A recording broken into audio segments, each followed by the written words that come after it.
Hey everybody, this is Don again. It is time for episode 21 of Practical Reality. It's a Saturday afternoon, just shy of 1 o'clock, I think. It's about 75 degrees, there's a breeze blowing. And if you'll notice, that means I'm not in my Adidas jacket and with the pullover underneath anymore. It's nice and warm, it's a beautiful day. The trees are exploding with life. The river is flowing nicely. It's beautiful. A very life-affirming day. A lot of positive energy in today's atmosphere. And of course, as usual, the breeze is blowing here in Donaldson Park, but the breeze is warm, so I don't need a jacket or anything else. And I'm very happy to be here with you today. And today's topic is going to be challenges. Now, the men's team that I lead, we were discussing challenges the other night in our meeting on Wednesday night. And specifically in that meeting, we were discussing why it's important for men to face challenges. So I'm going to sort of run with that topic and expand on it. And of course, I'm also going to include women in my discussion because everyone faces challenges. Now, the first thing I want to explain is that the source material I was using for the discussion on challenges in our meeting Wednesday night put challenges for men in an historical context. They were talking about the challenge that what they call, quote, the greatest generation faced, which was fighting World War II and defeating fascism and Nazism and tyranny. And then the point the author was making was that challenges now are not as great as what men faced. That challenges that men face today are not nearly now as great as the challenges that the men of that generation faced.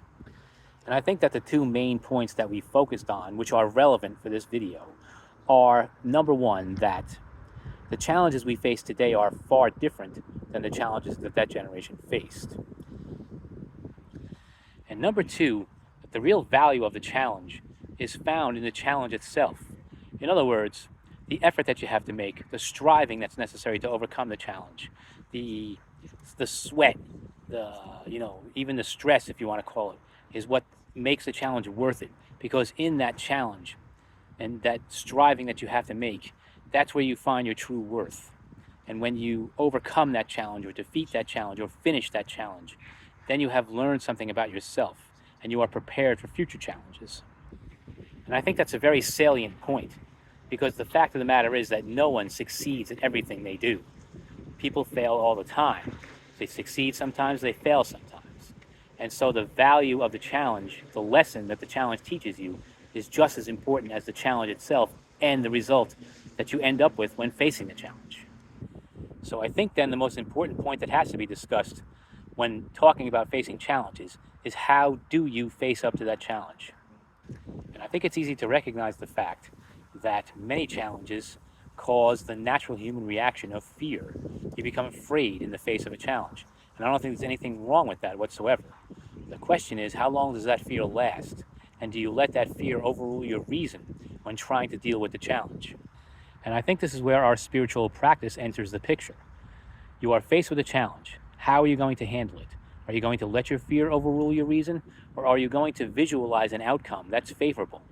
That, I think, is incredibly important. If you can sit down and realize that you have this challenge and internalize it, and then meditate and visualize the positive outcome, you face that challenge with a great deal more confidence that a positive outcome will result. And if you can maintain a state of consciousness and presence when moving through that challenge with the idea or the visualization in mind of a positive outcome, then you can move forward with confidence and not face the fear, not face those constant bouts of fear and the flood of negative thoughts that becomes the external environment acting upon you instead of you controlling your internal environment.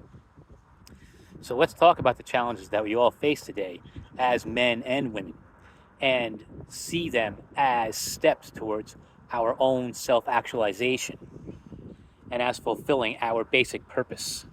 So of course, one of the basic things that we all want out of life is to love and be loved. And the creation of love, in my opinion, is our basic purpose, or at least one of our basic purposes. Now, of course, in my opinion, living through my life in my own perspective, I think that the creation of love has become more difficult. It may be a greater challenge now than it was to the generation before me. I'm not quite sure about that. That's just could be a bias, of course, based on my own experience. But it seems to me like the creation of love has become more difficult. And the main reason, I don't want to lay it completely at the feet of the creation of the internet, but the internet has fostered an attitude of mistrust among people. The internet could have been a tremendous opportunity for everyone to learn and for everyone to get closer. But the internet, unfortunately, has had the opposite effect. It has created more distance between us. And I think that has made the creation of love more difficult. And of course, the stress of everyday life, of having to chase money, having to have a career, having to have families, having to fulfill your basic responsibilities, having to deal with the negativity that's out there, has also made the creation and maintenance of love a difficult matter. So it becomes sort of lost in people's lives. Some people take love when they have it for granted and don't nurture it. And that also creates problems in their lives.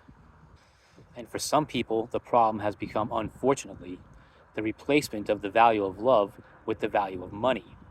Now, in my opinion, money is a necessary, I don't want to call it an evil, but it's a necessary thing for everyone to have. And there's nothing wrong with the pursuit of money. But also, in my opinion, love is far more important than money when you really come down to it. Love is the most important thing in the world. Love keeps you alive. Love keeps you striving. Love helps you to face those challenges. And I think if you have that and create it and maintain it and give it to others, then you are creating a legacy for yourself and you're creating a life for yourself that's far more fulfilling. And imagine what the world would be like if love was valued more than money. Remember, the idea of loving your neighbor was a brand new concept a couple of thousand years ago. In the time of Jesus Christ, whether you believe he existed or not, okay? I read the book The Decline and Fall of the Roman Empire by Edward Gibbon, probably 20 years ago. The whole idea of love thy neighbor, which was introduced around that time, was revolutionary.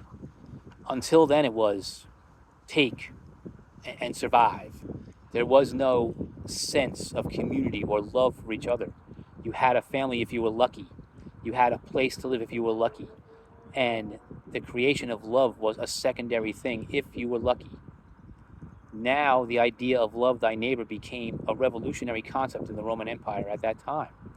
And eventually, of course, when, I'm not sure whether it was 100 years or 200 years, the Roman Empire became a Christian empire, the Holy Roman Empire. And it became necessary to take the idea of love your neighbor seriously. Now, whether or not they did is another story, because, of course, we know about the sins committed by popes and emperors, and crusades and purges and, religious wars, all that stuff stains the whole reputation of the idea of love your neighbor. But loving your neighbor was such a revolutionary idea that it became a philosophy, a religion within itself, that people have now followed for a couple of thousand years and trying to still bring that idea to the forefront. But of course, the question is then, have we succeeded? And in my opinion, the answer is no, because power and money are still more valued than love. So the challenge for each individual is to find that space for love within themselves and to give to others, and to make the space within your mind and within your heart and soul to be able to give to another and then receive the love in return, to live a more fulfilling life and to feel as if your life has more purpose than just the pursuit of money and power. And you face that challenge the same way you would face any other challenge. You visualize it happening. You feel it in your mind. You feel it in your heart and soul as if it has already occurred, and you are here in love, and you have it, and you feel it, and it raises your vibration, and you have it there all the time in your mind, convinced that it already exists. And then, of course, the challenge for people as a whole, as a race, is to come together. I know, and also then save the planet, which I'll talk about in a couple minutes. But come together as people. The creation of love should not just mean love between two people. It should mean love between everyone. Again, imagine what would happen to the world if love was valued more than money and power. There's a song from Rush, one of my favorite bands, and it says, "Better the pride that resides in a citizen of the world than the pride that divides when a colorful rag is unfurled." Now, for a lot of people, I'm sure this can be a very difficult concept. But if you think about it, in science fiction stories and on Star Trek, there is no talk about division between races and nations and this kind of thing. They have already realized the value of coming together. The utopia, if you want to call it, exists. Star Trek exists in the United Federation of Planets. They have worlds that have gotten together and agreed to cooperate.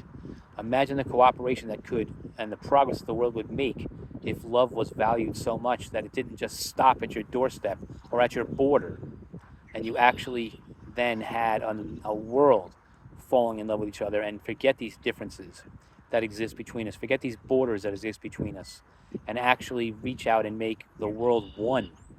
And how powerful we would be if that was the case. The power, the innovation, the prosperity that would be unleashed in such a situation would be completely unprecedented. And then we would have answered the question, or overcome the challenge of love thy neighbor becoming the dominant philosophy in society. And that would be a magnificent, miraculous achievement. And then we could move on to the challenges that face us all: poverty, famine, hatred, racism. All of that stuff could be overcome. And once that happens, and even before that happens, we still have to save this planet. Whether or not you believe it, the planet is changing. The planet is not changing for the good, as far as we're concerned.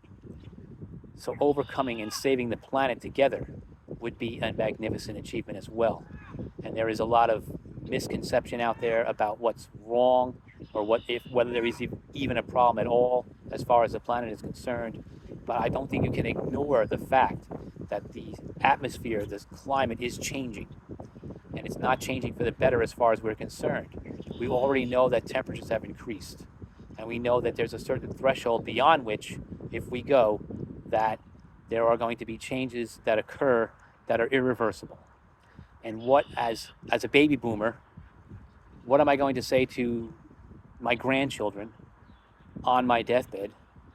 What am I going to say to them and then how are they going to think of me when they're my age and we have, as I've recently read, like permanently damaged economies, less food, less innovation, less opportunity, simply because the environment, the climate has become so difficult to deal with.